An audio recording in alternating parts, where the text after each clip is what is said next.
কোনো ব্যক্তিকে বিবেচনায় নয় বরং দেশের প্রয়োজনে যুক্তরাষ্ট্রভিত্তিক কোম্পানি এক্সেলারেট এনার্জি থেকে তরলীকৃত প্রাকৃতিক গ্যাস এলএনজি কেনা হচ্ছে বলে জানিয়েছেন অর্থ উপদেষ্টা ডক্টর সালেউদ্দিন আহমেদ। সরকারি ক্রয় সংক্রান্ত উপদেষ্টা পরিষদ কমিটির বৈঠক শেষে সাংবাদিকদের এসব কথা বলেন তিনি।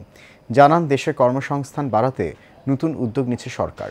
বিস্তারিত নূর মোহাম্মদ ভূঁইয়া রিপোর্টে। বর্তমান সময়ে অর্থনীতি সংক্রান্ত বিভিন্ন বিষয়কে গুরুত্ব দিয়ে সচিবালয় সরকারি ক্রয় সংক্রান্ত উপদেষ্টা পরিষদ কমিটির সাথে বৈঠক করেন অর্থ উপদেষ্টা ডক্টর সালেউদ্দিন আহমেদ। বৈঠক শেষে সাংবাদিকদের প্রশ্নের জবাবে উপদেষ্টা বলেন, পিটার হাঁস নয়, দেশের প্রয়োজনেই এক্সিলারেট এনার্জি থেকে কেনা হচ্ছে এলএনজি।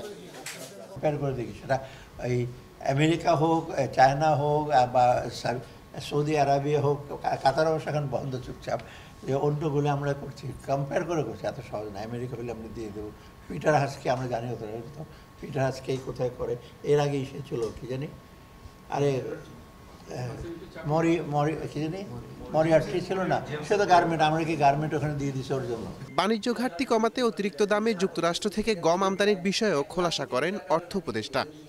কমার্স মেনে ডিপেন্ড করবে যারা কট্টক ঘাটতিটা কমানোর জন্য কী কী আমদানি করতে পারে, সেটা মোটামুটি কিন্তু আমরা একটু কমফোর্টেবল পজিশন। আমাদের ঘাটতি খুব বেশি 7.8 বিলিয়ন মতো ছিল, যেটা ভিয়েতনামে ছিল 125 বিলিয়ন।